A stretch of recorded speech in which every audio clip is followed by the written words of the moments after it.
Are we ready? He's good. Okay, good. All right, so I'm going to say good evening again. So good evening. Welcome to the May School Committee meeting. I am acting as temporary chair until we work through the election process. We had election last month, and Josh Kepnes and Eric Crane were reelected as school committee members, and now we must work on electing a chair for the committee. But before we do that, we're going to start with the Pledge of Allegiance. I pledge allegiance to the flag of the United States of America and to the republic for which it stands, one nation, under God, indivisible, with liberty and justice for all. Okay, so the mission of the Danvers Public Schools is, a dynamic community of independent learners dedicated to respect, responsibility, creativity, and the pursuit of academic and personal excellence. Tonight, this meeting is being broadcast on Danvers Cable TV, DCAT, and I was wondering if anyone else is in the audience recording this meeting. Anyone? Okay, so we have DCAT recording it. All right, so at this time, I'd like to open the floor to accept nominations for chairperson of the school committee. Madam Chair, I happily nominate Robin Doherty for chair of the school committee this year. Okay, go ahead. No second is required. No seconds required. Any other nominations? Okay, none. All right, any discussion? I just think you do great. Oh, thank you. Okay, great. I'm honored. All right, okay, so at this time, we'll take a vote. All in favor for Robin Doherty for chairperson of the school committee? Say aye. Aye. Any opposed? Okay, There you go. vote 5 is 5-0. All right, thank you. Thank you. All right. Congratulations, Thank Robin, you. and I'm going to turn the meeting over to you. Does she need to switch seats with you, or you just give I it get the again? gavel. Should we wait till we do the next one? Yeah, I would say Okay, so. all right.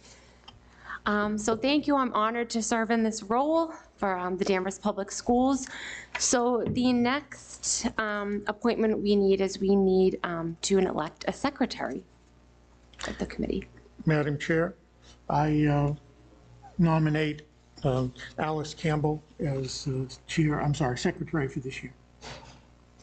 Are there any other nominations? Any discussion? Okay, all in favor, say aye. Aye. None opposed, so we have 5-0.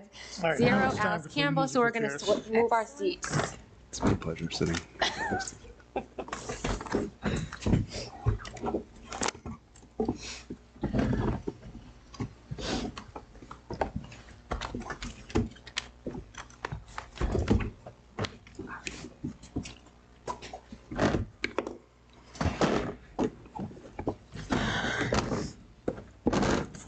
Further down that. It's okay.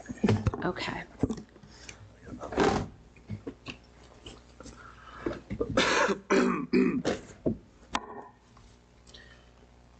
Okay, so according to the school committee, we will appoint a school attorney, and we request that the interim superintendent to check the school committee's liability insurance and establish a time, place, and regular day for meetings.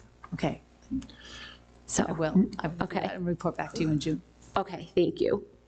Madam Chair, I would move that we appoint Long and DePietro as the school attorneys for an additional year. So I need a second. Second. Any discussion? All in favor, say aye. Aye. Opposed, say none. All right, so 5-0. We're electing DePietro and Long as school attorney. The committee will now authorize a member as the primary and secondary signatory of bill sheets.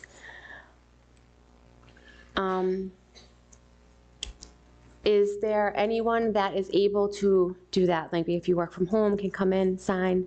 I can do that. Okay. So Alice Campbell is going to be the primary signatory of bill sheets. Is there a secondary in case Alice cannot come? Yeah, I'll take that. Josh, okay, thank you. Okay, As far as the legislative liaison and the committee, subcommittees and liaisons, what I am going to do is I will send them out again to everyone, and if the next meeting in June, you could tell me like your top 2 requests. We should always have, obviously, like one primary person. We only need 1 person for the liaison, but the subcommittees, we do need 2. So just, I will send out an email to everyone, remind them, and with the different subcommittees and liaisons. Okay, thank you. Do you mind if we switch it up and let Smith School present first? Because they've been here for 6:30, since 6:30. Sure. Okay, so Ms. Powers, if your children are ready, we're excited to have them.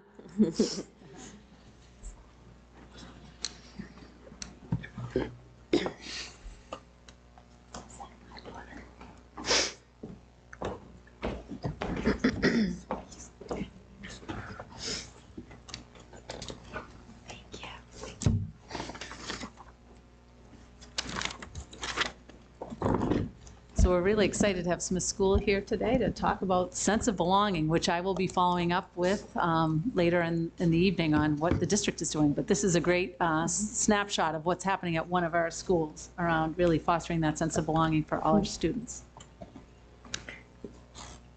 Good evening. On behalf of Smith School, we are proud and excited to share with you the work we are doing with all students, families, and staff to ensure everyone has and feels a sense of belonging within our learning community.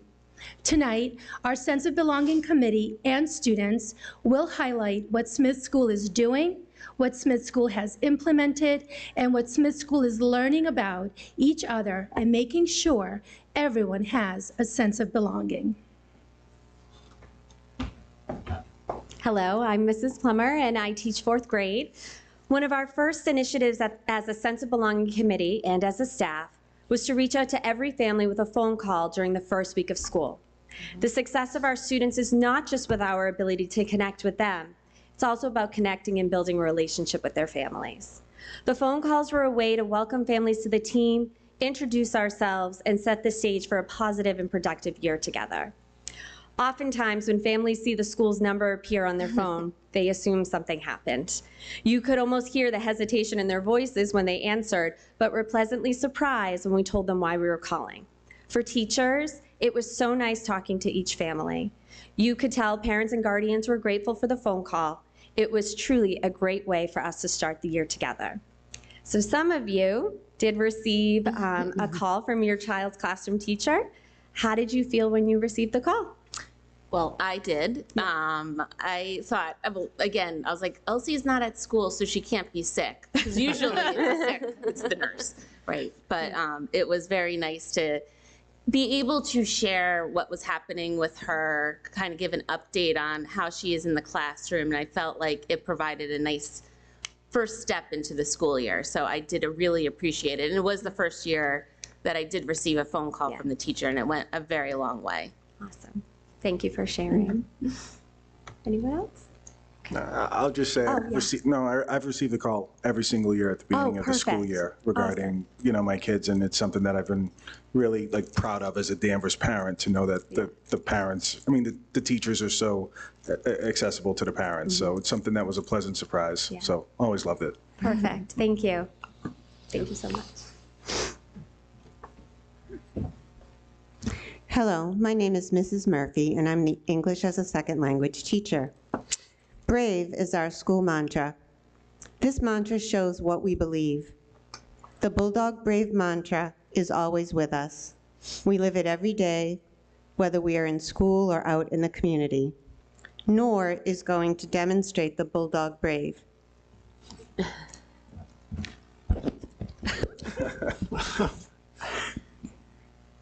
Hi, my name is Nora. I'm a kindergartner. Here's our cheer. We believe we can. I respect. A accept. B down. E engage.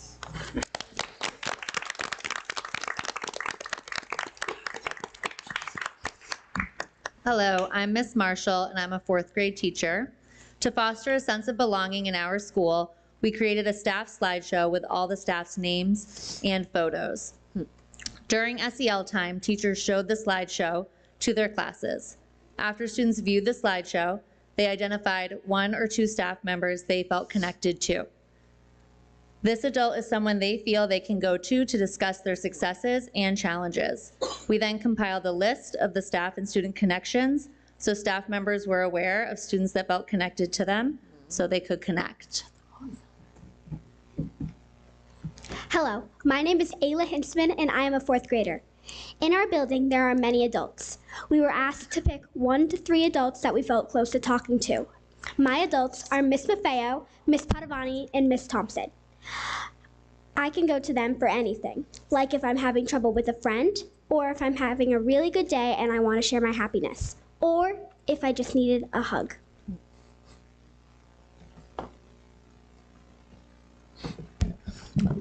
Hi, my name is Ana LaGuardia. I'm the school psychologist at Smith.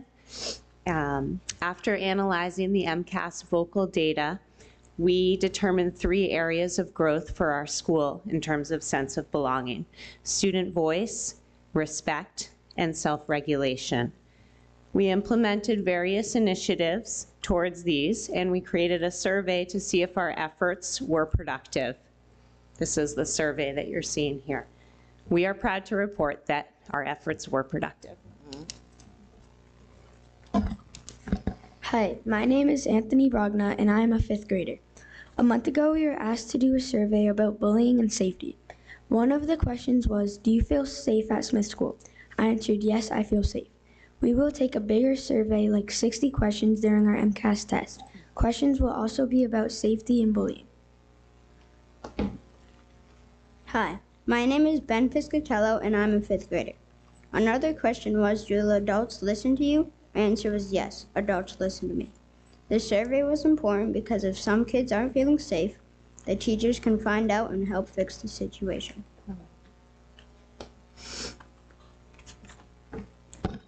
Hello, I'm Mrs. Grady, and I teach 3rd grade. In partnership with DCAT and Ben Campbell, we have WBRAVE. It's our school's weekly broadcast presented by our students. It is synonymous with voice and choice, as it empowers each student reporter to showcase and highlight events, projects, and people in our learning community. Preparing for this weekly presentation supports student leadership, strengthens the inclusive school community that we are creating, and continues to help students build relationships across grade levels. Hi, my name is Daniela de Cristoforo from WBRAVE. It is a news show that includes only kids from kindergarten through 5th grade. Each week, kids share news about what is going on in our school. This is so exciting. We get to watch it every Friday morning. Segments include the Anchor, Brave, Birthdays, Academics, In the Spotlight, and In the Arts.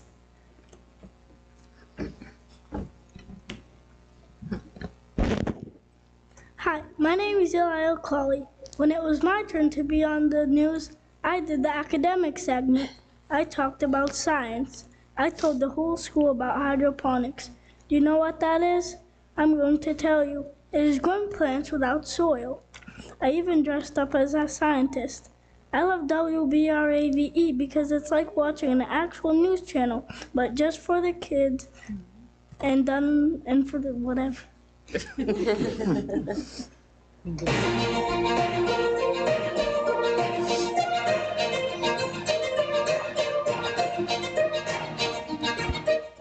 Live from WBRAVE.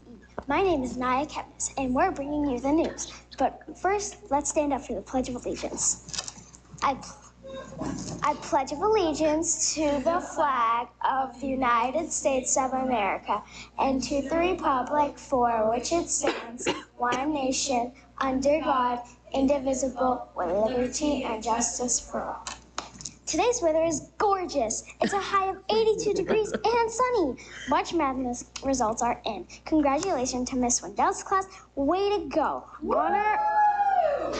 Honorable mention goes to Miss Marshall's class and Miss Smith Hurley's class. Already we are over 90% in ST math puzzles.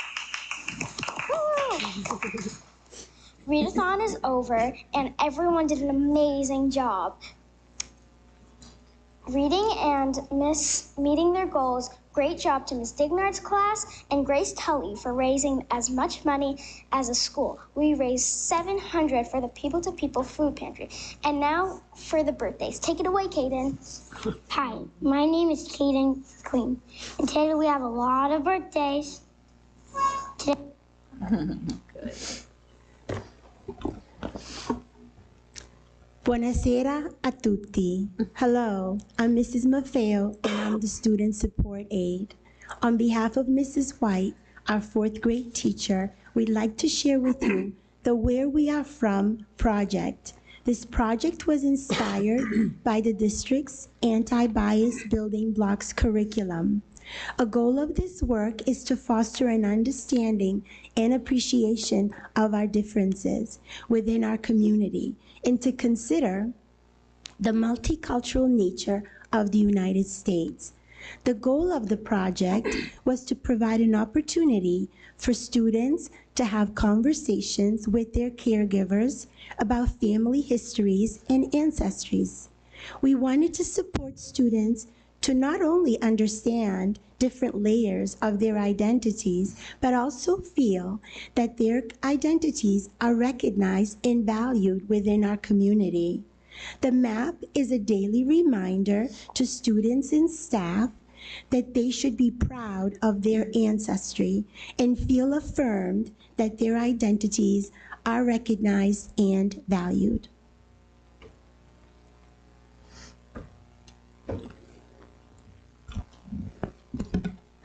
Hi, my name is Luisa De Lima. I'm a 4th grader. Our school has this enormous map that has all the countries around the world. You can see it as soon as you enter our building. Each student got to put their name on where their families are from the world. I'm from Brazil and I also have heritage from other places like Portugal. It's a great way to include everyone, and there are so many places where we all come from. Fun fact, if you ever want to go to Brazil, bring your bug spray. Obrigado por tendo eu e tenha uma boa noite. I just said in Portuguese, thank you for having me and have a good night. Oh.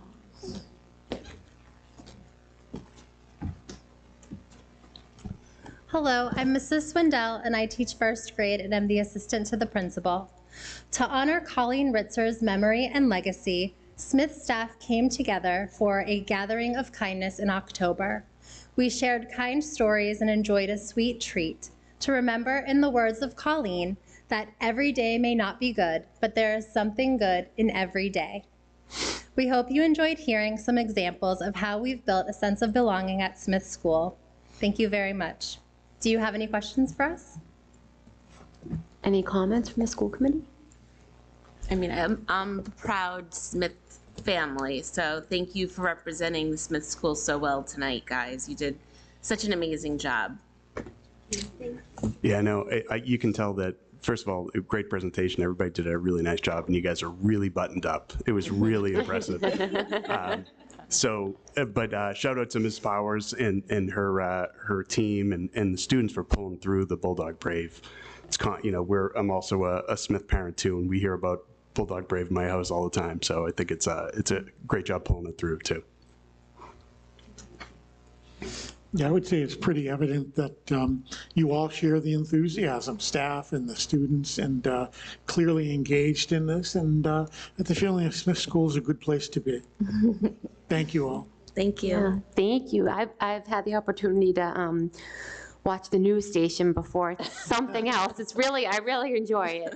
So thank you for coming. And Ms. Powers, I've been wondering for 2 years how I get an updated Smith's Bulldog shirt, because mine's from 30 years ago. So I need to know when the store opens and if they make adult ones. that you were sure. Okay. So thank you so much for coming, folks. Thank you. Have a nice night. Great job. Bye.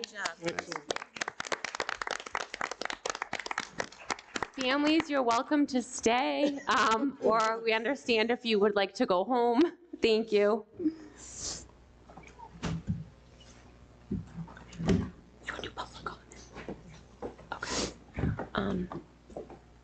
So we just switched it up a little bit for the students to present, but at this time, we can take comments from the public. If you are going to speak, just if you can identify yourself, and there's a 3-minute time limit.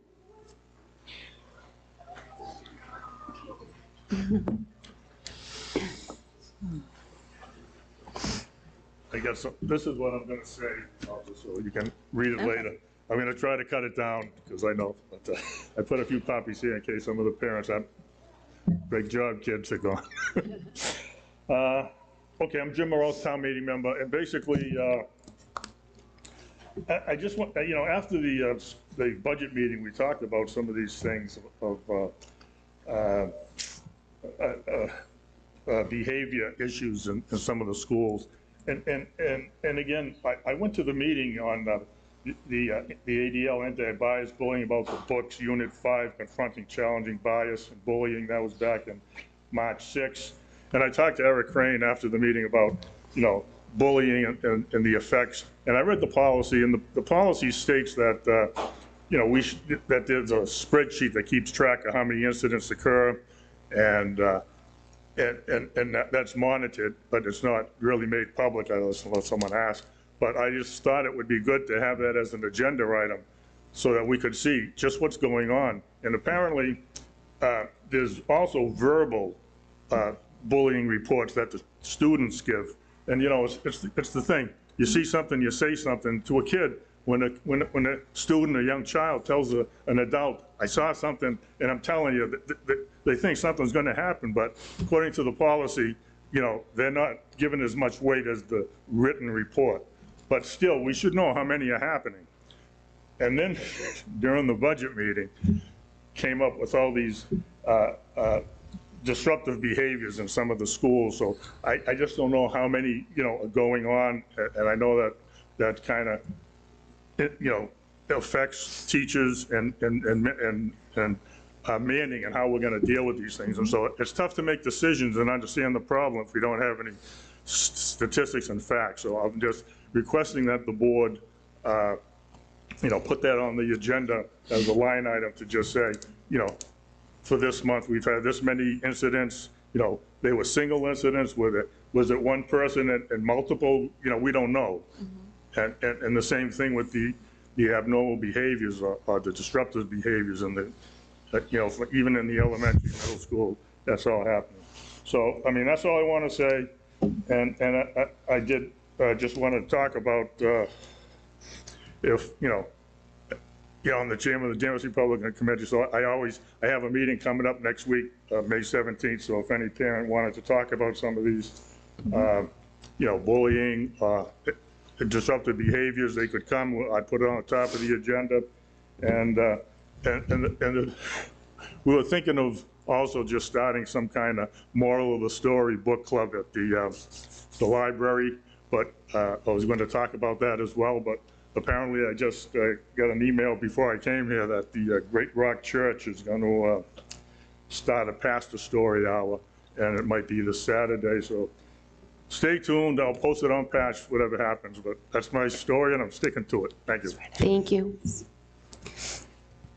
Okay, thank you. Thank you. Thank you. Anyone else? Okay. We have some items from the superintendent that we'd like to share. So the first one tonight would be post-graduation plans. I'm going to put that slideshow at Mr. Federico is prepared tonight to share some of our graduation plans of our graduating seniors. All right, well, thank you for having me here. I'm very excited to begin to share some of the plans of our senior class. I'm really proud of this We're getting a lot of, sit back a little. I'm very proud of this class. I feel like they've done a wonderful job, worked really hard this year, and we're excited to wish them luck as they move on. So to begin, I want to recognize one specific senior, Nathan Gaff, who has chosen to serve our country, and he's enlisted in the Marines. So we wanted to give Nathan some special recognition. We're really proud of him for making that choice and support him in that. And we have regular visits from all the branches of the military that come to our cafeteria. They're actually very interactive. They usually bring chin-up challenges and push-up challenges, a lot of good stuff. So we're always happy to have the military come and visit with our students. Next, we want to talk about many of our seniors who are pursuing trade school or career pathways. I just wanted to list some of the ones that some of our seniors have already indicated they're going to be pursuing. So we have a couple of students who are pursuing their firefighter and EMT certifications. We have students who are entering electrician programs, welding, plumbing, and cosmetology. And something new that we're doing this year is we're allowing our seniors, they're all in internship right now. So we have many that are doing an internship with a tradesperson during the day, and then at night they've already begun their actual trade school classes, so they can sort of get a head start on that preparation and get them that much closer to being ready to enter the work world. So we're excited about that aspect of our senior class. Next, we do have students who are moving on to the community college or postgraduate level. So we have students going to North Shore and Quigsamond. And then we also have a senior who's doing a postgrad year at Phillips Exeter Academy. So again, another pathway for our seniors as they think about what's next. A majority of our senior class is heading on to college. So I broke this down in a couple of different ways. I would put our seniors up against any senior class in the state. Our kids have gained admission to some of the most competitive universities and colleges out there. You can see the first list are sort of the private school secondary institutions. I'm not going to read you the whole list, but you can see everything from Georgetown, Williams, Brown, Holy Cross, Colgate, my alma mater. I always like to point that one out. But really, just a number of really highly competitive schools. Our seniors had just a number of great choices in front of them. We also had a number of seniors who sort of moved on from the region and looked at the larger competitive universities across the country. So sometimes up here in the Northeast, we don't always know how competitive some of the other institutions are across our country. So you can see here again, University of South Carolina, Clemson, those are very competitive schools to get into. We're represented at all the major larger universities of New England as well. So again, and I'd also add, at many of these schools, we have multiple students who gained admission, which is not easy to do. So again, our class was very competitive in gaining admission to schools that get thousands of applicants. So that, again, you can see that list there. Next, we are well represented in the Commonwealth in terms of our state university system. So again, we're at all the University of Massachusetts locations. We have multiple kids at Amherst who have gained admission not only to the university, but to their honors college, to their business school, to their nursing school, both of which are nationally recognized and highly prestigious. And we have a number of students who are attending our quality state schools. So again, everything locally from Salem State down to Bridgewater, Framingham, Fitchburg. So we really have just kids who had all kinds of options in front of them. And our hope is that they were able to work with their families to make the choice that was best for them. But we're really proud of these outcomes. And then just to get even a little more specific, well, what are they intending to study? And so you can see here just an impressive list. Everything from a career-oriented side to the sciences. This group is heavy in the science and engineering this year in particular. So if you look at the column on the left there, you can see that they're really broadly represented in a number of fields. And then some of your more traditional courses of study as well. The histories, the business, the sociologies, a number of talented musicians that are going to pursue that at the secondary level, and even criminal justice, homeland security, so again, that law enforcement side. So our kids we're excited to see sort of where they go and what they pursue. Today we had our future teacher signing day at Danvers High School, so we honored our seniors that have committed to studying education. So we had the Department of Ed came out, and we had them do a signing, sort of a letter of intent like we do with Division I athletes. It was a great little ceremony. So again, we're really excited to celebrate our senior class. I'm so proud of them, and we can't wait to follow their careers as they move on from Danvers High School. So those are just some of the outcomes. I don't know if anyone has any questions or comments, but I'd be happy to share any information I can. I have a couple questions. Sure. Can you talk a little bit about the Peterson School? Is it a partnership that we have with them? No, it's a local trade school that Okay. offers just a number of, courses. It's, and so a lot of kids that want to do a trade school, that's sort of the next step. There's other ones too. I wanted to cite that one because a number of our kids in their internship are doing that daytime internship with someone in the trades and then starting school at night. And that was something new this year that we built into the internship program. So I just wanted to sort of highlight that. So who's paying for the night school? It's their postgraduate. It's their Yeah, it's their moving okay. on. Could you talk a little, because it is quite impressive to see the colleges and universities our students are going to. Is there like active recruitment being done from these colleges or universities? Like, do they still do college fairs? I don't even know. There are definitely. We have a lot of schools that come right onto campus. There's also a number of college fairs in the area, and then obviously we support our students and families as they go to visits and work with their guidance counselor to sort of pare down the list, figure out what they're interested in. Obviously, we also have a lot of athletic coaches that come on campus to recruit our student athletes. So we have several members of the class that are moving on to compete athletically as well. So there's definitely, opportunities to kind of learn about different places and figure out what's the right fit. Could I ask the recently question just about your process? Because you're both seniors, correct? Oh, are you a junior? Oh, okay. You're a senior, right? Could you take us through how, you received support from the teachers, the administration, your guidance department? Because I think as we talk a lot about the middle school transitioning into the high school or private school, I think a lot of parents have, well, what does post-graduation look like, and how will my students be supported through that process? And just love to hear it firsthand from you. Yeah, so when you obviously your senior year is when it really kicks into gear. So for the first, I want to say 2.5 months in your English class, all you're doing is working on your college essay. Okay. And I had Miss Oste, and she met with all of us one-on-one and really made an effort to really understand where we were coming from, because everybody, at least in my class, everybody's essay was so different. And I know a lot of people stress about the college essay. I was really nervous. I think the day it was before it was due as for the class, when we were moving on to our next topic, I scrapped my entire thing and wrote something entirely new. And she did not care. She was like, I'll help you through it. I know it's hard. So there's a lot of support from your English teachers. And then in terms of guidance, we had a ton of colleges come and me, and you could sign up. I think I did 7, just getting a feel for state schools, private schools, just all that stuff. So guidance is also a huge part. They came into our community blocks and really helped us with getting Navient set up, which was so confusing, especially after COVID.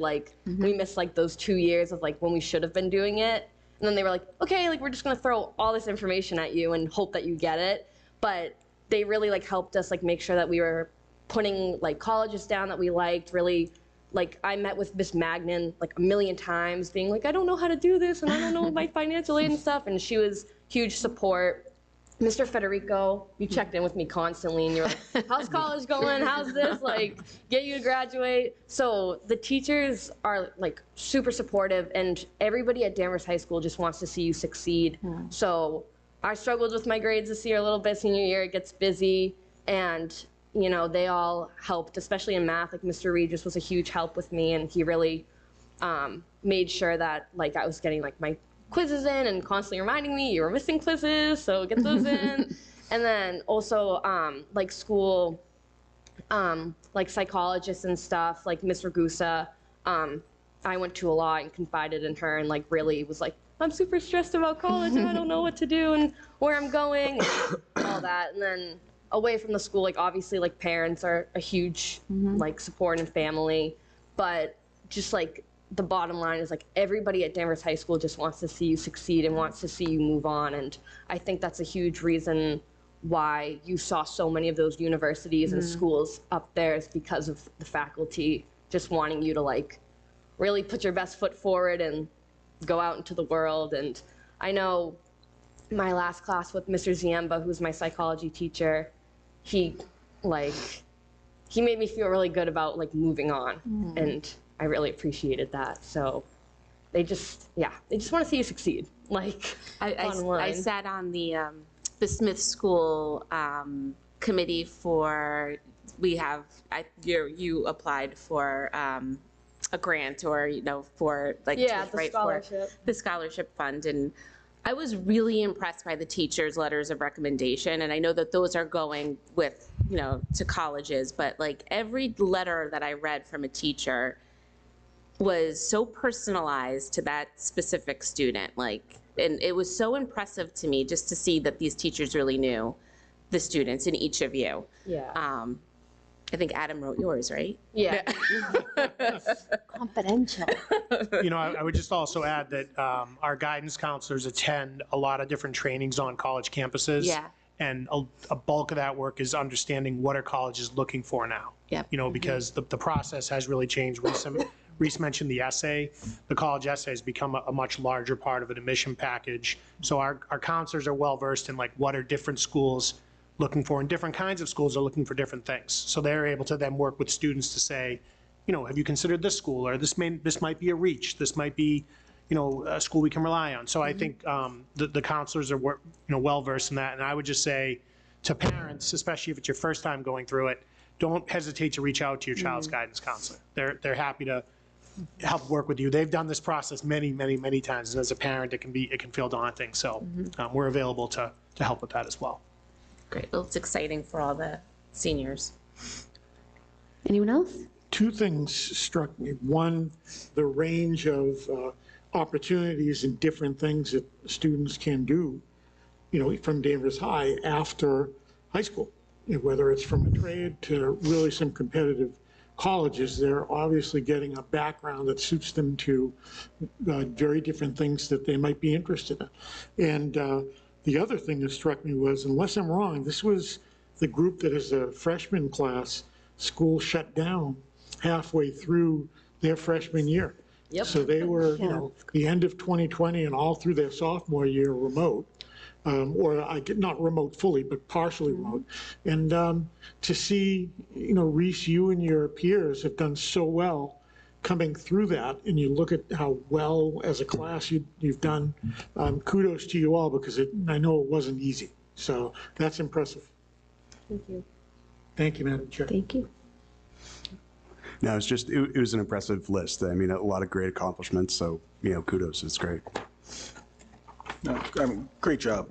This is also stuff I'd love to see on the website, harping on that. Like, it's fantastic. Love the deck. Let's promote this and get it up on the website as well. Class of 2023, a nice splash on the page. Adam, thank you too for sharing the different career paths, because I think sometimes, it's so easy to focus on college, but there's so many different avenues to success. So I like that you highlighted and where they were going, and also what, some of their, not their majors, what am I thinking of there? Trades, thank you. I couldn't think of the word in my head, so thank you for sharing that. You're welcome. I remembered that I totally forgot to ask the school committee if they had any items of interest. So does anyone have any items of interest from the school committee? No. Okay, I have one that, is the policy committee meeting again before the end of the school year? I see Mary nodding her head. We need to make one before the June meeting. We have some things to talk about. Okay, so one thing got asked, and I know this got asked, I think it was the beginning of this year, about the class sizes, enrollments across the district. So and I could be wrong exactly with the numbers, but let's say maybe Highlands has 23 and let's say a 4th grade class, but Great Oak has maybe 17 or 18. So kind of thinking about Is there a way to even pilot next year? Is there, I don't know if this is possible for next year, but to pilot, like, okay, like we have a couple spots in this class, like to kind of work on the equities piece, or in the future, can we think about if we have class sizes in a particular school that are really small but are larger in another school? Like, how can we try to even that out without full, like, school choice? Because Yep, yep, and I think Okay. that really like struck home this year when we were really working on the kindergarten enrollment and trying to make Okay. sure we balance. Like this year, we had a large class of that are actually supposed to be at Thorpe, and a lot of them were siblings of Thorpe families, so they definitely are students that should be going to Thorpe. And that for the last couple of years, we've only had 2 classes at Thorpe, but we got to a size where even with flex zones, we couldn't flex enough kids out of Thorpe, out to other schools, that we had to create another classroom. So we had to add another kindergarten class, which was, unexpected. So it really helped us start to think about how do we balance class sizes, because there are some difficulties in that. For example, Riverside, because they have the preschools and the learning centers, many of those kids continue on in a learning center that are housed only at Riverside. So by the time at Riverside, you have the learning center students that are staying and the siblings.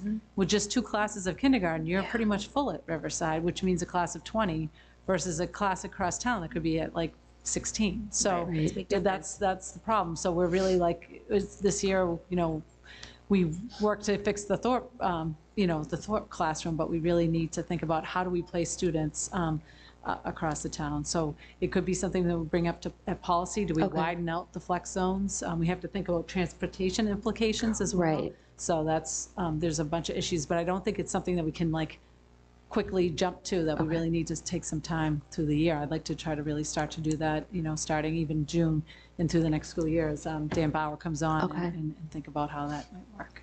And that meeting's public, so people can Come in. It's you do it via usually Zoom or in remote, but person? or actually we met in person. You meet the in last person? time. Okay, so it's public, someone can come if they have questions or want to contribute? Yeah, I would say, my thought is that there's so many moving parts to this. Yeah. That we would want to have some preliminary meetings as a subcommittee. Then, depending on where we decide to go, we'd be looking at public forums. And Right, okay. because you have to think about district size, you have to think about classroom size, busing. And I've already done a little bit of looking in terms of our legal obligations to bus if you went to sort of a modified choice piece. But bottom line is, there's all sorts of things we'd have to capture. It's got to be a comprehensive plan. If you try and do this piecemeal or try and do it without a lot of thought behind it, it could not go well. Right. So the public can see when it would be on the agenda? Yes. And that would be a time that they could participate? Yes. Yeah. When time comes? When the time comes. Right. We're going to have to involve. Right, okay. So it is on the radar, okay. That's all I have, so. I think there was one more, the school committee retreat. Yeah, do we have any update from legislatures? No, I think we're Okay. going to do that in June. Okay, so this date for the summer school committee retreat, we're still working on that. We should have the date by June, the next meeting. So I will contact Mr. Bauer about that. All right. So now we're switching over to information from the student representatives. And tonight, though, we want to take a moment to celebrate our senior that is leaving us from the school committee. We want, I'm going to turn it over to Mr. Federico to congratulate Reese McDonald. But I just want to thank her personally for 2 great years being on the school committee. I feel like Reese came onto this job and took it to a different level than some of the other student representatives. She really became a more active participant in our meetings. So I appreciate her candor in the meetings and really sharing the students' perspective. Yeah, so I just want to echo those sentiments as well. I think, Reese, you've set an example that our student reps need to be active and heard, and I know that, Lily, you've begun to do that as well, and we look forward to adding a member of the junior class for next year as well to keep things moving. But on behalf of the committee, and behalf of the administration, we just want to present you with a small gift for your service to the community, so thank you. Thank you. And I'll just share that Reese is heading to Assumption next year to study, and also currently doing her internship at the Smith School, so tonight was quite appropriate for a number of reasons. So congratulations and thank you. And Lily's agreed to stay on for her senior year. Thank So you, she'll be Lily. back with us. And then I'll bring a member of the junior class on for September. So we'll add a second member for the start of the school year. Thank you. Reese, thank you and good luck. Thank you. Yes. Good luck. Congratulations. Good luck. Thank you. Just clap. It's there. Alright, Let's go say it. do you have anything to Any updates? I just wanted to add, I actually have your daughter in my class, Madison. She loves you. Oh my, she's great. I just want to say, like, Smith, like, I didn't put this in, like, while they were here, and I wish I did, but their, like, community overall is just, like amazing. And I went there for, like, a couple things with, like, tomorrow's teachers, like, with, like, the kindergartners. But, like, being in, I'm in Miss Padavani's third grade classroom, so it's just, like, it's, first of all, the new school is, like, beautiful, and they have so many resources there, and it's just, like, it's a lot, but they're wonderful, and I love doing my internship there, and I'm so happy that I chose to do Smith. And as a Smith alumni, like it only felt appropriate. So You didn't have the advantage of the new school. Miss Padavani, like our first. When I started May 2nd, she was like, "What's different about the school?" And they were like, "Walls and doors. Like we have them now." And I was like, "You do have walls and doors. I had nothing." So definitely a change, but yeah, I just wanted to put that out there. I think she's amazing. She's great. Great. Thank you. While not from the student representatives, Mr. Federico is also going to share about. So I did bring the deck of glass tonight. So I do want to share that our team was highly successful in the World Championships. So I just want to recognize a couple of groups. So first we had 3 teams finish in the top 10, which is outstanding. So we had the team of Katie Wallfield, Sadie Papamichael, and Emma Wilichowski placed in the top 10 in the world for financial literacy. And then we had 2 groups that both finished in 3rd place, which is just an amazing feat. So that to bring home the deck of glass is considered just a real achievement. So we had Nora Haas, who's a junior, who placed 3rd in the world in financial operations. And then we had a team of Ava Newton, Tristan Hansen, and Katie Newman, who placed 3rd with their community awareness project. So part of my job is when I get to brag about the kids, and so I wanted to bring the deck of glass tonight and just put that on display. We're obviously very proud of that program as well. So nice. Congratulations. There you go. Congratulations. That's right. Awesome. Yeah, they were quite impressive when they were here presenting to you. Yeah, so yeah, all that's that work great. paid off, I'll tell you. And it was nice because you could see it, updating on the Danvers Public Schools Instagram and Yeah. website, and then We were Danvers all in Live. Orlando with them. Oh, yes, we got to see the highlights. Yes, it was wonderful. Felt like it. That's Do you want to have Miss Crum come up now, or what? Oh, sure. I know we're moving it around. I'm sorry. I feel bad for people so they don't have to stay the whole If you wanna time. move- Yep, Ms. Pam, and then I'll come back and do my presentation. Yes, Okay. if that works. Yes, If that works for you, Pam. Yes, it does. Thank you.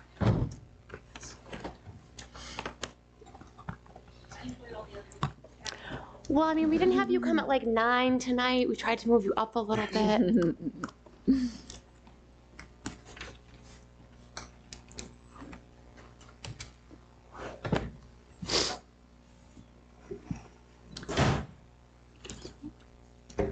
So you received the budget report through the month of April, and I wanted to take the opportunity to, I guess, expand on, we spent a lot of time talking about a couple of the particular categories that have presented challenges.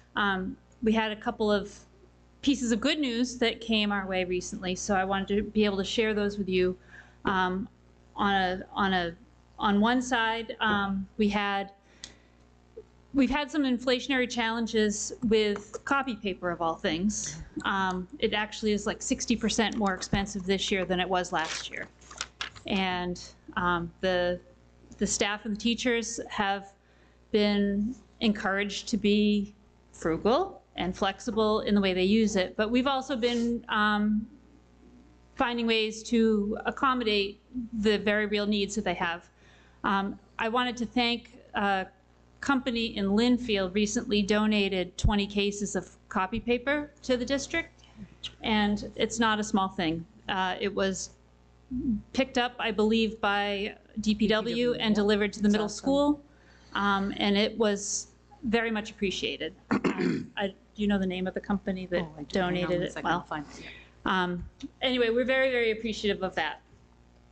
On some of our larger stresses in the budget, our student services director, Lynn O'Neill, and her assistant, Trish Trask, applied recently through the circuit breaker program for a program that they call Extraordinary Relief, which is extra reimbursement money from the state that you can apply for if your anticipated reimbursement is going to be more than 125% of your reimbursement from the previous year. If your claim application is going to be more than 125% of your claim application from the previous year.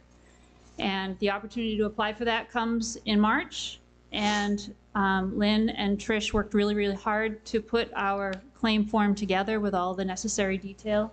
It's quite extensive.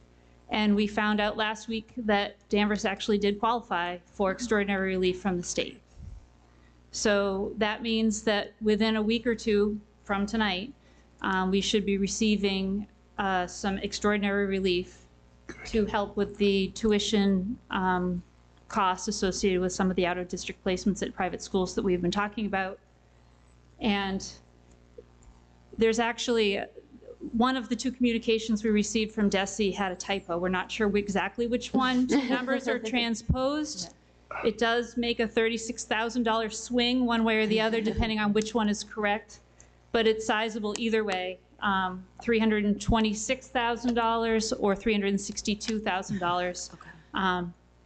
But either way, we are extremely grateful for their hard work in applying for this relief, and to the state for recognizing that there are some times when districts and communities need some extra support in servicing the students that they have. Great, thank you. Wonderful. The next day, we did find out that we have a large transportation bill associated with our homeless and foster students in the district. And last year, on our end-of-year report, we had, I think, $48,000 in expenses associated with homeless and foster care transportation. Our current forecast for this year is $186,000. So we were really happy one day and slightly less happy the next day because of the swings that just keep coming. But the extraordinary relief will allow for some more flexibility to address the homeless and foster care transportation because of the circuit breaker reserve fund and the way it'll be utilized to close out the end of the year. Pam, or if I may, Madam Chair, are the state housing homeless students in hotel space in Danvers once again, or what's leading to this additional cost? I believe that there are some more students being, I didn't come prepared with all the data about how many students we have and what hotels they're in. I do have that, that I'd be happy to. And it's not just hotels. Some people go to live with a family members. Sure. But they were in the Danvers Public Schools, then we have to transport them from wherever they are right now back into our schools. So that's where the transportation costs. Same thing with the foster care system. If a child in Danvers is placed, that a student in Danvers is placed into the foster care system, no matter wherever they end up in a foster care home, they have to be transported back to Danvers. So as you know from our special education transportation, the cost, we're beholden to bids, which we don't get many bids, and so we end up with a sizable transportation fund. Homeless and foster care transportation, though, gets reimbursed like a circuit breaker fund, but that, again, it's not now, it's the next year. So, and we didn't have much prior year, so we don't have a lot to work off of. I'm sorry, taking your, you are 100% correct. I asked because I know I read an article in the Globe probably a month or so ago that talked about the state starting to use hotels again. They didn't mention the North Shore specifically, but it just wouldn't surprise me if we're going to see some increase in those numbers. Any other questions? I have a question. The $362,000 that the state provided for the shortfall, is that separate from the expected relief that we're waiting from Governor Healy? So, yes, this $362,000 is separate from anything else that has been put forth for the circuit breaker funds that will come in next year in FY24. There is sort of the traditional circuit breaker money that is usually 75% of what we spent above a threshold of about $49,000. And that we expect to come in next year based on a similar claim form that was submitted for extraordinary relief. It will have more final numbers that go all the way through June and have to be documented. There is that supplemental budget bill that Governor Healy put forth that I don't believe has been all the way finalized by the legislature. The formula for that additional $75 million and how it will be allocated was pretty complicated, and it's not clear exactly what the threshold will be to qualify for that money. And so it's hard to predict what, if any, Danvers will see of that money. I think that's something that the Superintendent's Association and the Municipal Mass Municipal Association has been trying to have a voice with the legislature to say a simpler formula that would be more predictable for the districts to anticipate what they might receive from it would be beneficial for planning and for fiscal equity across the state. But to my knowledge, that formula hasn't officially been changed. It's now in the Senate Senate Ways and Means Committee right now for discussion. It left the House Ways and Means at the end of the month. Thank you. Anyone else? All right, thank you, Pam. Thank you, Pam. Thank you. Oh, the paper company is Conduit, and Doris Trinito, it was the donator. So great. Thank you. We have our thank you note going out. All right. So Mary, back to you. Back to me. Sorry about that. No, I get one more presentation. One more presentation. And I'm like in the middle of this, or in the light here. So the reason why I put this, I decided to start the final accomplishments this month is that Smith School came to you to do this presentation around sense of belonging, and you're going to see in a minute, like I have an action plan, and I'm going to talk to you about like what we did on that action plan, but they're all like words. They were able to come here tonight and really put it into action, and you see the work that they're doing. They're explaining to you what that work means to them as students. So it's an important part of our work that our students can come and tell you about it. And now I'm just going to kind of wrap it up by telling you what we've done this year. So if you remember at the beginning of the year in August, we came to you and talked to you about the focus for our years would really be developing that sense of belonging for students, staff, and family. And what it really means for us is that it's a feeling that one's authentic self is seen, valued, affirmed, and connected by and to the school and the district. And then there's some indicators here that we're like looking at to see if that sense of belonging is being felt. Now, just because we said, oh, for the 2022-2023 school year, sense of belonging is our work. It doesn't mean our work is done by May of 2023 or June of 2023. This is something that grows, that you start and build the foundation and you're able to grow over the years. So it's something that we'll be working on in years to come. This quote really kind of helps us. I feel like for me, it speaks to what the work that we need to do. So inclusivity in the context of teaching and learning does not simply mean that you are here allowed to be present here. To be included means that we have changed ourselves and our practices to make here a place where you can thrive. So it's not only just that kids belong, that we take you in and we say that you belong, but it's really that we have to make sure that we're meeting the needs of all our kids, and that really we're reflecting on our practices to make sure that we're meeting the needs and that we're responsive to all students, families, and staff. This framework is kind of the work, we went to a conference and we worked, Learn Launch is a group that works with the Department of Education, and they really helped us frame what sense of belonging means. It kind of falls under 3 pillars. It's building relationships, value and affirming diverse identities, and creating opportunities for engagement, okay? And you can see how the curriculum plays out also as well in it, and not just that SEL kind of feel, it is also in their engagement in school. So this is that boring plan that I was talking to you about, that this, the action plan is the goals that we set out for this year. So 2 of the goals are really were around creating safe and supportive learning environments and having that sense of belonging. So goal 1 was around that we were going to create a safe and supportive learning environment and environments in schools for students so they feel seen, valued, heard, safe, and that they belong. So that sense of belonging.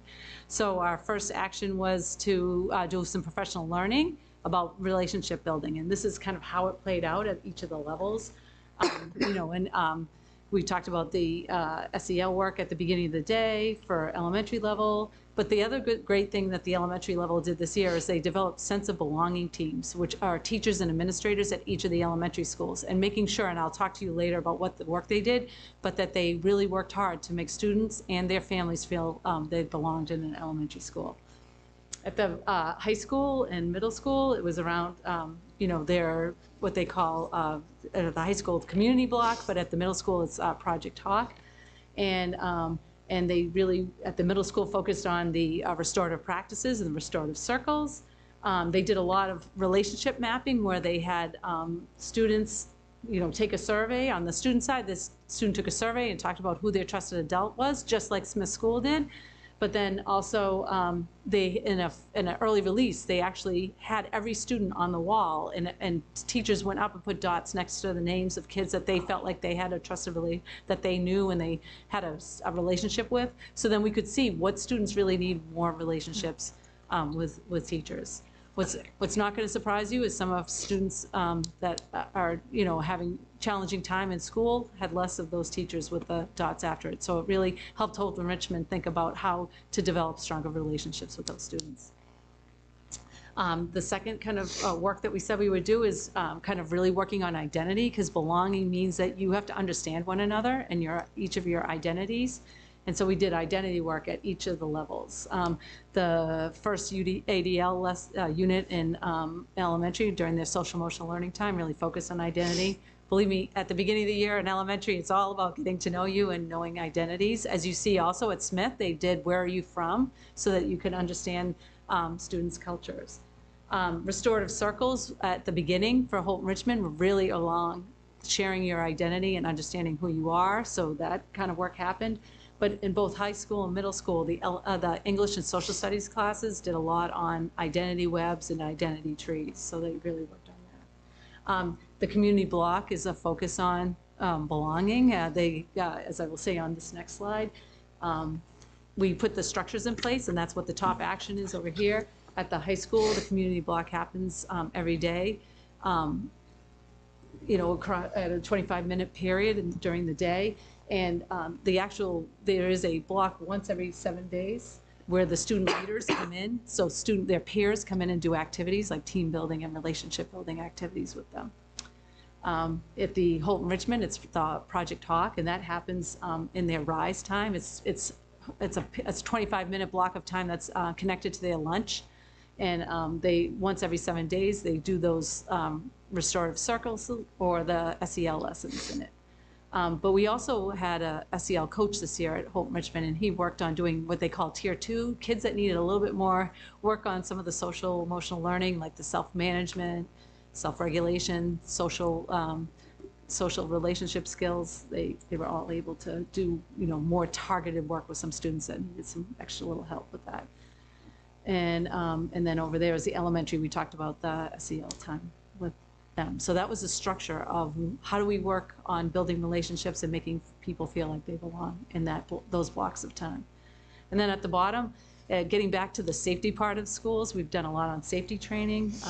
We did beginning the year with enhanced lockdown training by our SROs. They came and Chief Lovell explained to you kind of that work that he did. In January, we did barricade training at the elementary and middle schools. Danvers High had already done theirs earlier in the year. So again, how would you barricade the room if you stayed? The actual drills that we do, you can choose where you want to do. You can barricade or you can evacuate. So, but we really wanted to focus on if you had to stay in the room, what would you do in your specific room to barricade? A lot of this work came out of our union and our subcommittee that we have with the union around health and safety. So we did a lot of talking with the teachers union around health and safety.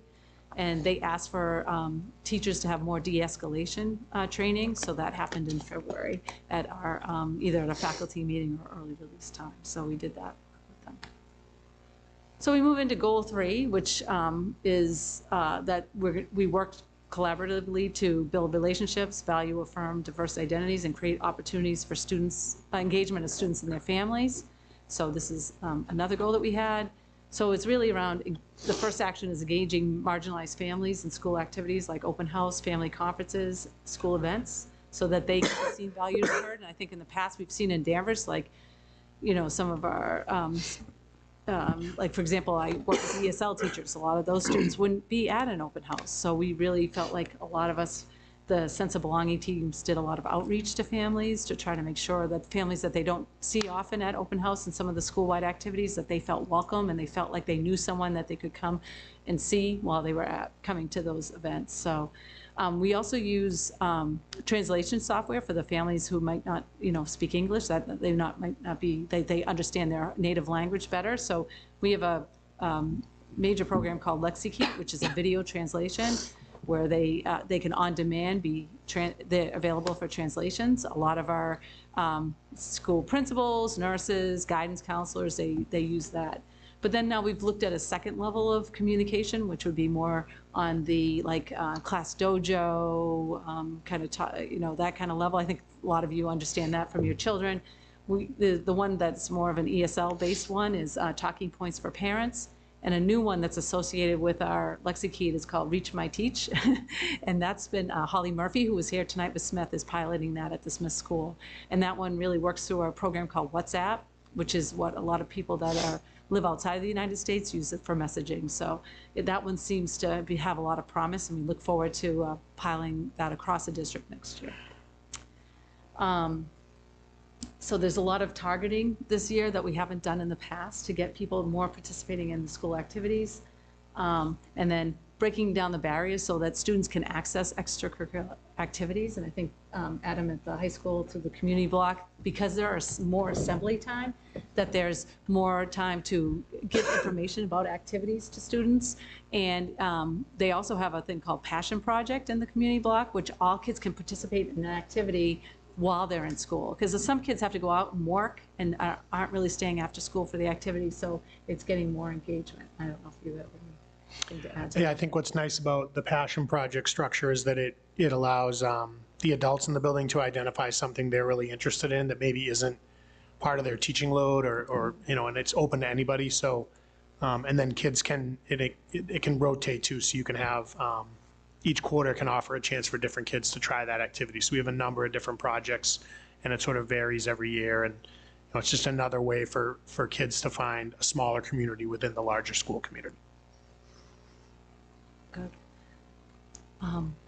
So, and as I move into goal 3, and I've taken a minute to pause and reflect, I'm not able to bring you the metrics that I said in the plan because the vocal data is not out. In fact, the kids have not even taken the vocal survey yet because the vocal survey in grade 4 is attached to the math MCAS, which they're just taking now, and it's attached in 5th grade to the science MCAS, and then in 8th grade it's to the math MCAS as well, or science.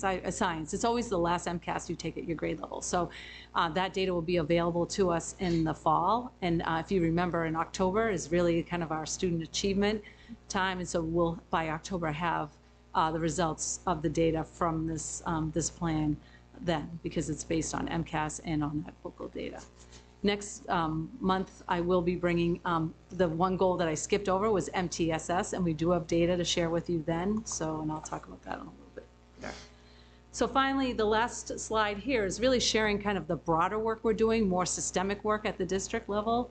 So it is looking at culturally responsive practices and how we bring that into the district, and then applying an equity planning tool that we learned about through our work with the Culturally Responsive Practices Leadership Academy. It's a MTSS academy that is sponsored by the Department of Ed. It's a 3-year program. We're in year 2. So the first year we learned about how to use the equity planning tool, and we use that to help us plan our diverse hiring practices.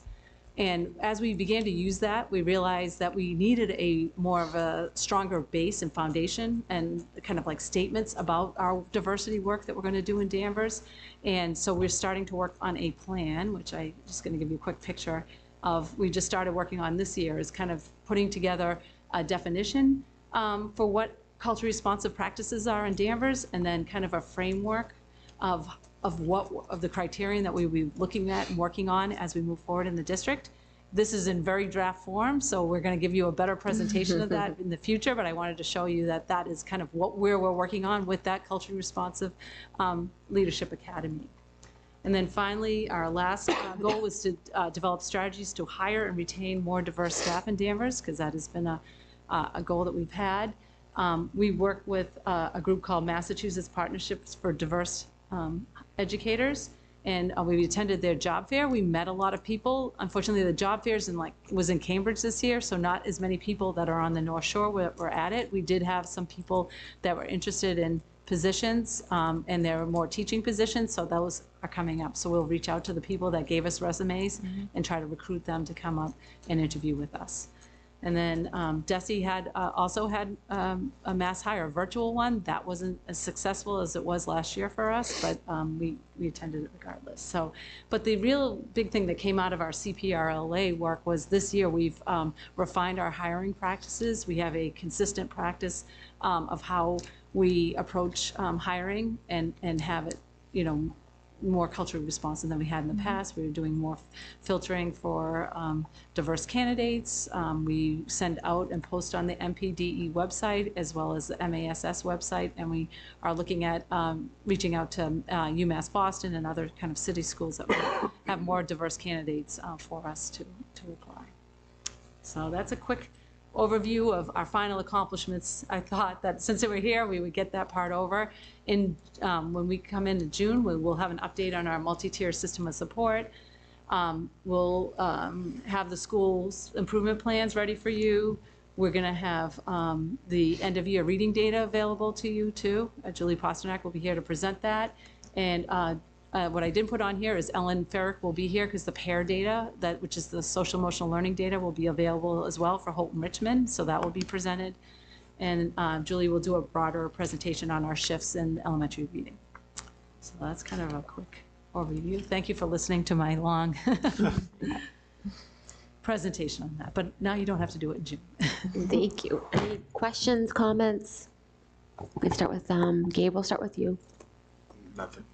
Josh? Nope. Eric?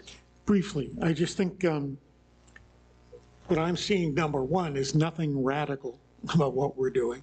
It's what we really should do on a daily basis to make kids feel connected to the school. When you think about it, it's all about having students show up and feel ready to learn. So what kinds of things get in the way of that? Hunger, chaos at home, or feeling disconnected or unsafe. So to the extent that we can do anything that sort of take those barriers away, kids are going to learn more, and that's what we're really trying to do. I know there are some who think, well, we focus on soft stuff more than the curriculum, et cetera. They go hand in hand. If you're going to deliver the curriculum, you have to have students who can receive it. And taking the learning barriers away, which I think is what a lot of this does, is one of the things we need to do. Right, and as you said, the soft stuff, it's 25 minutes in the day. Yeah. Thank you. Yeah, I think we're missing some of the metrics like you were talking about, right? Like to see how all this work is actually paying off. And I think the community member who spoke about the tracking of incidences, because I do think that sometimes things might get blown out of proportion, or it might feel like it's one thing after another, like there's an incident on a Thursday and another incident on a Friday, oh my God, our school is falling apart, right? Like there's that type of mentality that's happening. And it would be good to track, just to be able to have those conversations with families to see how the work that the school district is doing is actually having a positive effect on. And we do that too. This year I've had meetings with the assistant principals, monthly meetings, and we do look at their discipline data. And we've been, with working with the Department of Ed, we've been disaggregating that too, and knowing like special So education, are you able to low share that? income. Or no? I think I could do it globally. Some of it is to identifying, Yeah, but I could probably do that globally for you. So we have to be careful how we present that. Absolutely, Yeah. and I think that's. Yeah, but I want you to know that we do that. So that is part of the meeting. Okay, all right. That we're not able to kind of see or assess, but you're able Yeah, to there's some that track it. definitely in the Department of Ed. On our website, there is some discipline data, and we have some global that we can share with you, obviously without names, but just percentages of kids that were suspended for certain things. Yeah. Again, I don't think the purpose, honestly, is to point fingers or to like, I don't know. I don't want this to turn into a witch hunt at all, right? But I do think it's good for parents and families to see that action is being taken in certain circumstances as well, that it's happening, that it's happening less, right? That it's happening more. But Right. I do think that we need to control the narrative. I think a bit better. Yeah, I think people think it's much more. And I tell Exactly, you, and I think right. So I think we need to kind of disaggregating the data wasn't as difficult as you might think. Right. Because there's not as many a lot to incidences. right. Yeah. Social media gets in the way Yeah. sometimes of all of that. I agree 100%. Right. Yeah. And social media also causes some of the problems. Right. Well, that's what I'm saying. Like it sometimes, well, it's a variety of ways it can go. There's also some nuance involved, and when people talk about strict numbers in terms of bullying, and the speaker this evening referenced our discussions at FinCom and the selectmen about behavioral issues that are leading to outplacements. And there's a very different circumstance about some bullying is bullying. Some events or incidents involving students is really a mental health / behavioral issue that has to be addressed very differently. I think it's important that we educate the public about that too. Yeah. Yes. I also and feel I agree like, with sorry.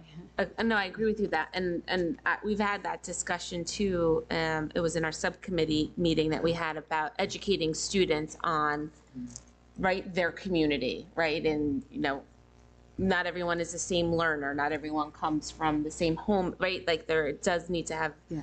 We expect we expect a lot of our students in some instances. Yeah.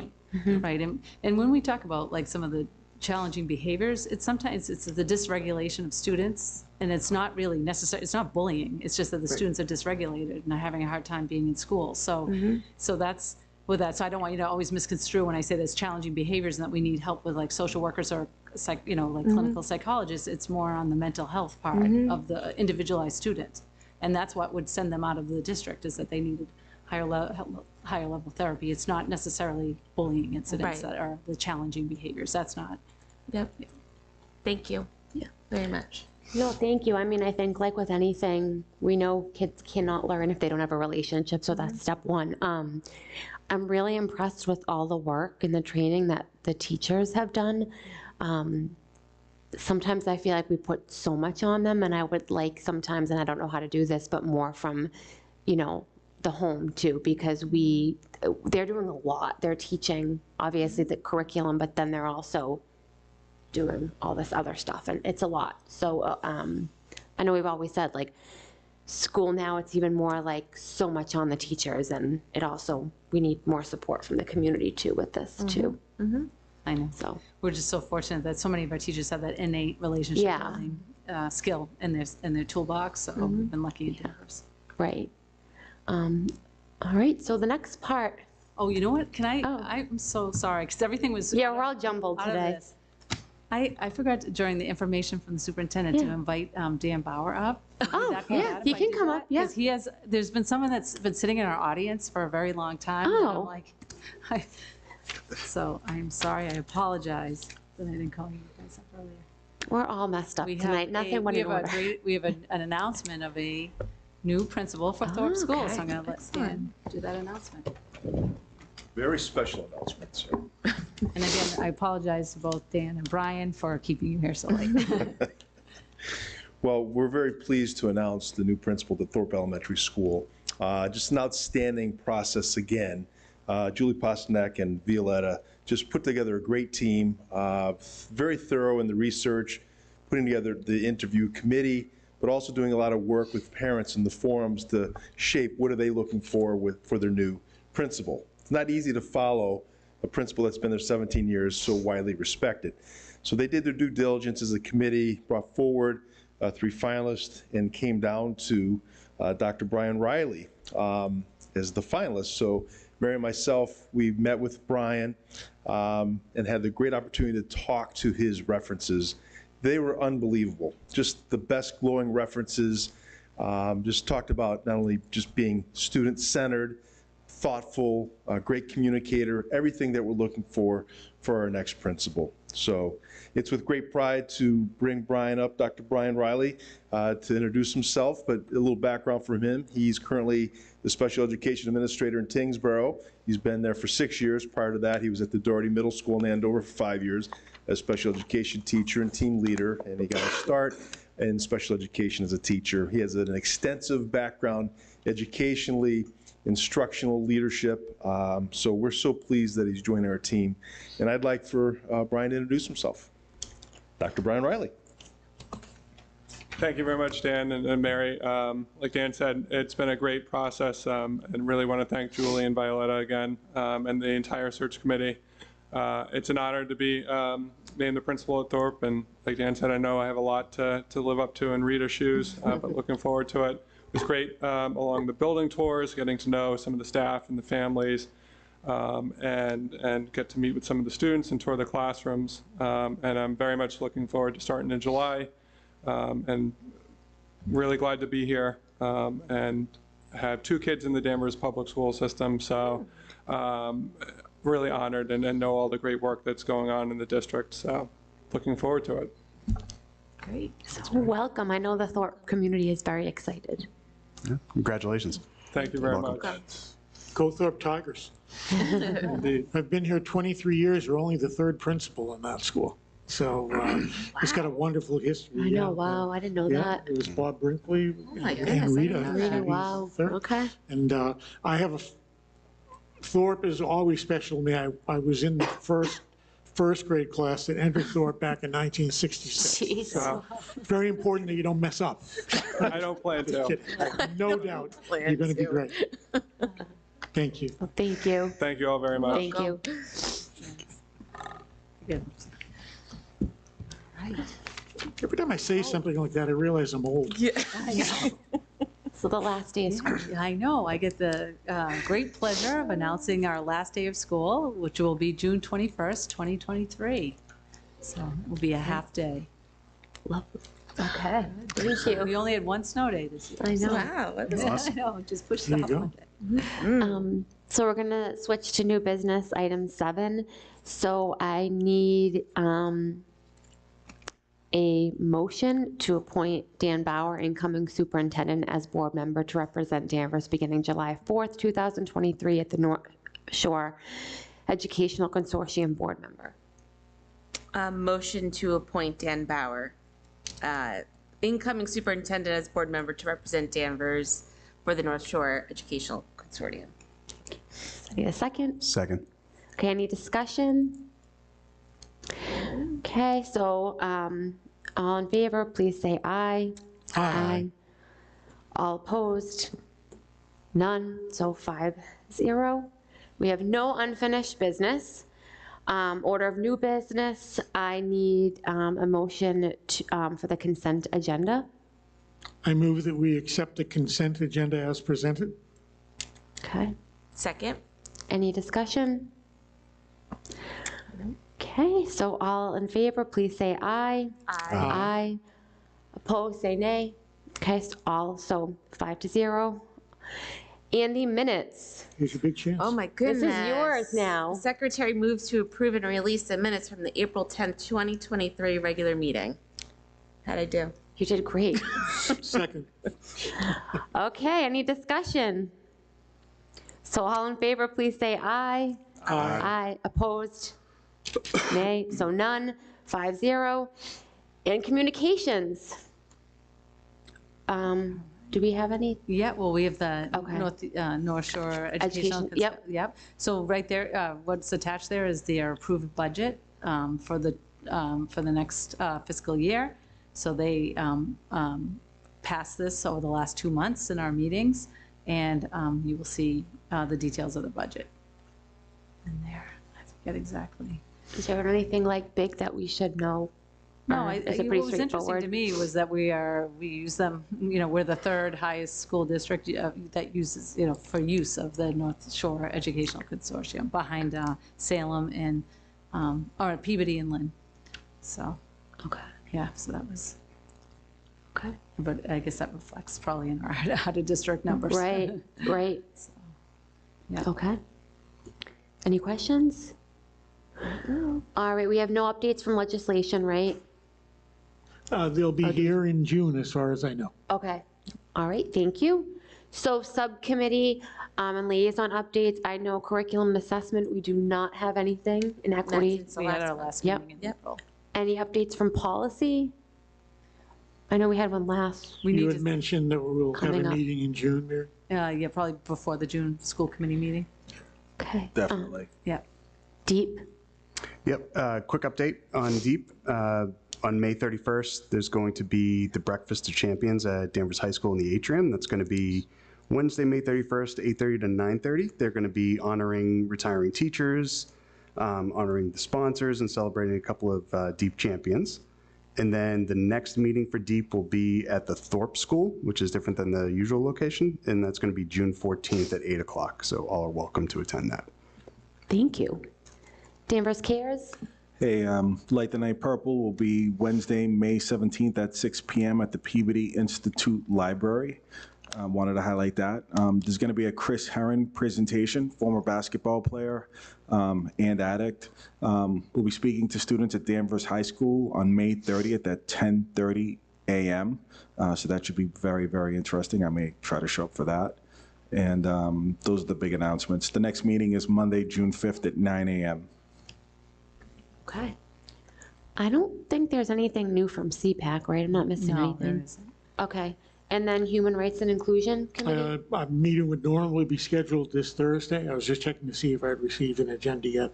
I don't know whether, I think we mentioned the last meeting, D.A. Joko's father passed away. And I don't know if that is going to involve a rescheduling of the meeting, but if the meeting goes on, I'll be there. Okay. All right. Thank you. And then the personnel? Yes, you'll find your personnel report attached to the agenda. Okay. I want to make sure I'm not forgetting anything, so since my, is she forgetting? I'm not forgetting anything, No, right? well, other than the next meeting. Yeah, so the next meeting is on June, let me pull up my calendar. Mary, you probably know off the top of your head. Oh, no, I don't. Sorry. June 12th, okay, so 7 o'clock. And graduation is June 3rd? 10th. 10th. Oh, it's late this year. Okay. Same as last year. I don't know. Second Saturday. is, Okay. So that means senior awards night, scholarship night will be 6/8? Okay. Okay, we need these dates Yeah. because, Scholarship night is June 8th. Which other one did you want to know? awards, Let's see. Give me 1 second here. Okay, Academic Awards is May 18th. National Honor Society, May 23rd. English Honor Society, May 22nd. World Language Honor Society, the 24th. Art Honor Society, June 1st. So I think that covers most of the events. Chair has to be at all of those. That's right. I don't know about that. You can tell me the ones I need to go to. I think the scholarship. The scholarship is a Scholarship yes. What about awards night? No? No, that's okay. Scholarship, okay. All right, and then graduation is at June 10th, 10? 10 a.m. Okay. All right, thank you. All right, Well, diplomas will be coming soon. You'll get to sign them too, Alice, you know? You will get the box. Yes, we get the special. All right. All right, so we need a motion to adjourn. Motion to adjourn? Second? Okay, so all those in favor, please say aye. Aye. Opposed? None. So, good night, Danvers.